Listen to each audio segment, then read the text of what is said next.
Assalamualaikum warahmatullahi wabarakatuh.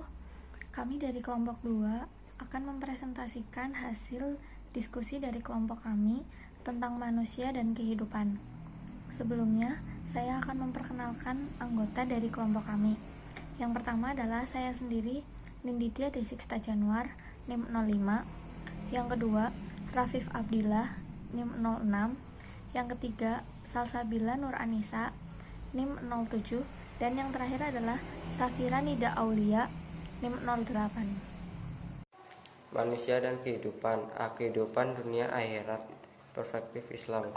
Kehidupan dunia, pandangan dunia Islam. Bagaimanakah umat Islam memandang dunia ini?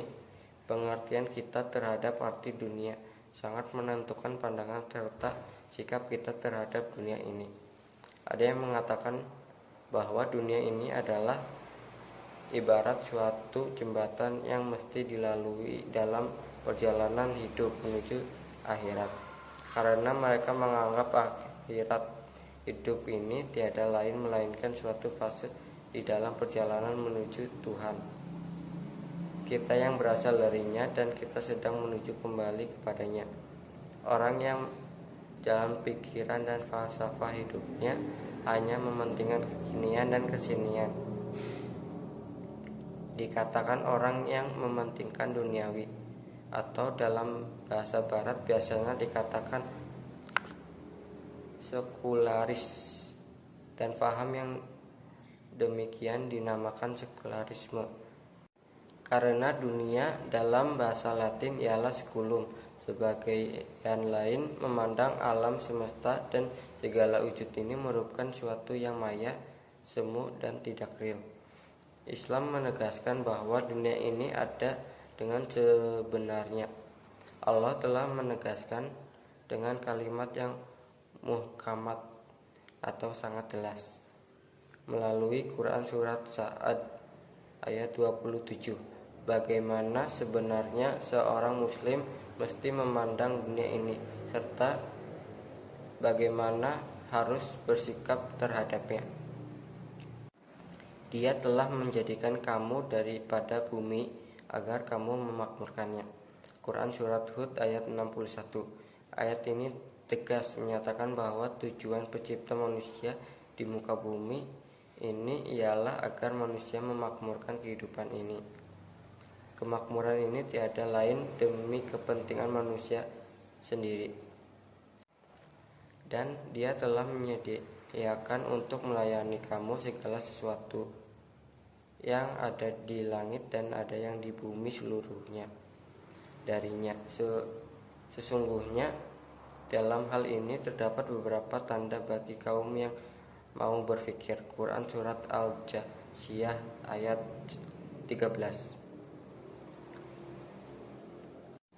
Dari kedua ayat tersebut di atas jelaslah bahwa setiap muslim wajib memandang dunia ini dengan sikap yang sangat positif. Maka penilaian Allah atas setiap manusia pun berdasarkan kepada bagaimana dan sikap dan perilaku manusia yang bersangkutan terhadap dunia ini.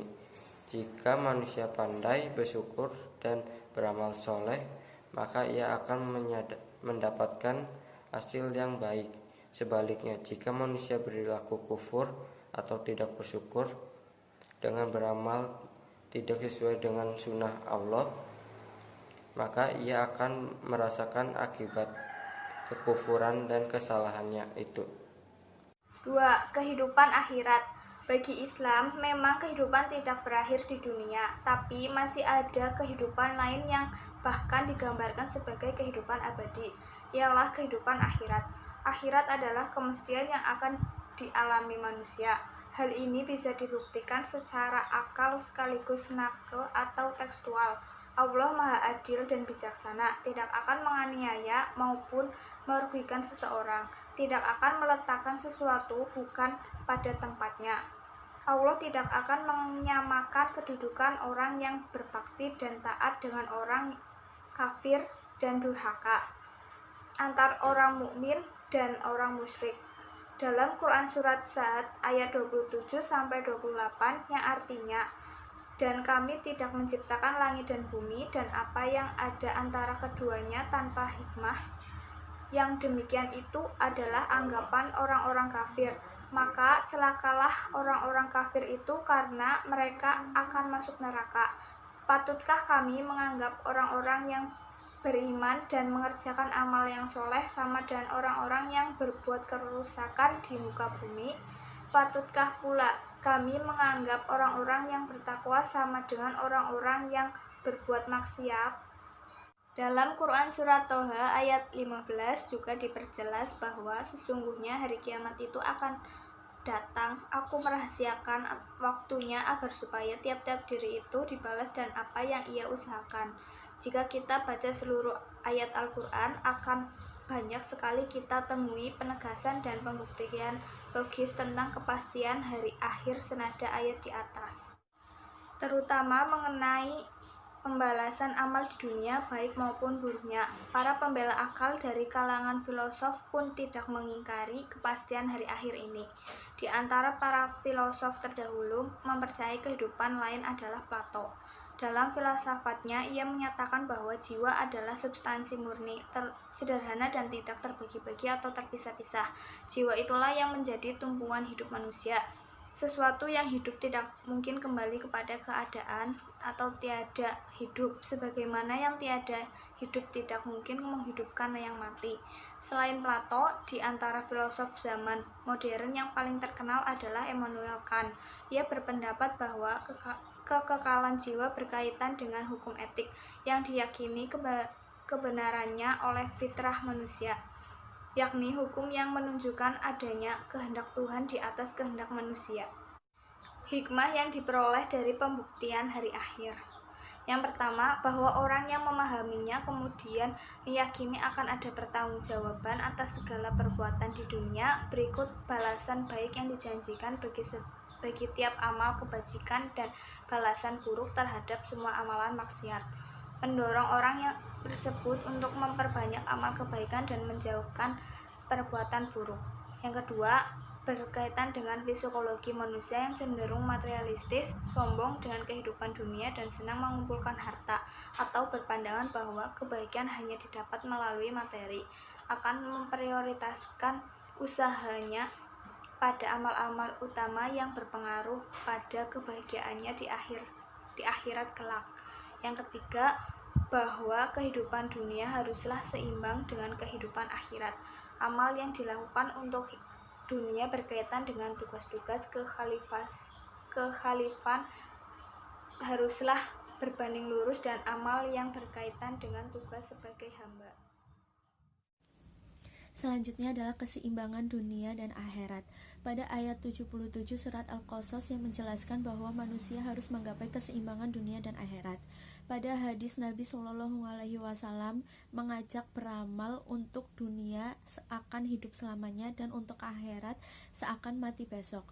Pada hadis dan ayat tersebut menjelaskan secara tersirat bahwa kita harus beramal di dunia dan untuk di akhirat dibedakan secara dikotomis. Kedua tugas ini secara logis menuntut dua amal yang berbeda. Yang pertama adalah memanajer dunia dan yang kedua adalah praktek-praktek ibadah. Dalam surat Al-Qasas ayat 77, ajaran Islam menganjurkan mengejar kenikmatan dunia dan kenikmatan akhirat. Beramal di dunia dan di akhirat secara syariat Islam terdapat timbal balik secara bersamaan. Balasan terjadi di dunia juga akan terjadi di akhirat. Balasan itu adalah pahala dan siksa, ketenangan dan kerisuhan, bahagia dan kesengsaraan. Demikianlah bahwa syariat Islam menghendaki kompromi antara kehidupan dunia dan kehidupan akhirat, amal untuk dunia dan amal untuk akhirat. Ini semua demi kebahagiaan manusia di dunia maupun di akhirat kelak. D. Tugas, misi, dan tanggung jawab manusia. Dalam Al-Quran telah disebutkan tugas dan peranan manusia. Di antaranya yang pertama adalah sebagai khalifah, yang berarti wakil atau pengganti yang memegang kekuasaan. Kekuasaan manusia sebagai wakil Tuhan dibatasi oleh aturan-aturan dan ketentuan-ketentuan yang telah digariskan oleh yang diwakilinya, yaitu hukum-hukum Tuhan, baik yang tertulis dalam kitab suci maupun yang tersirat dalam kandungan alam semesta. Seorang wakil yang melanggar batas ketentuan yang diwakilinya adalah wakil yang mengingkari kedudukan dan peranannya serta mengkhianati kepercayaan yang diwakilinya. Oleh karena itu, akan dimintai pertanggungjawaban atas apa yang diwakilinya, seperti yang telah difirmankan pada Quran surat Fatir ayat 39 dan Quran surat Jasiyah ayat 21 dan 22. Yang kedua, manusia sebagai hamba Allah Subhanahu wa taala. Hamba yaitu berarti manusia patuh dan taat kepada Tuannya, yaitu Allah Subhanahu wa taala. Esensi dari adalah kepatuhan, ketundukan, dan ketaatan. Kepatuhan, ketundukan, dan ketaatan manusia itu hanya layak diberikan kepada Allah Subhanahu wa taala yang dicerminkan dalam ketaatan, kepatuhan, dan ketundukan terhadap kebenaran dan keadilan. Kedudukan manusia sebagai khalifah dan hamba Allah bukanlah merupakan suatu hal yang bertentangan, tetapi merupakan suatu kesatuan yang tidak dapat dipisahkan. Kekhalifahan adalah realisasi dari pengabdian manusia kepada Allah yang telah menciptakannya. Dengan adanya hal tersebut, telah menjelaskan bahwa manusia sebagai makhluk yang memiliki fitrah kemudian berproses dengan menggunakan kapasitas dan kemampuan akalnya dan dapat menunjukkan derajat kemanusiaannya yang sejati sebagai khalifah di muka bumi ini.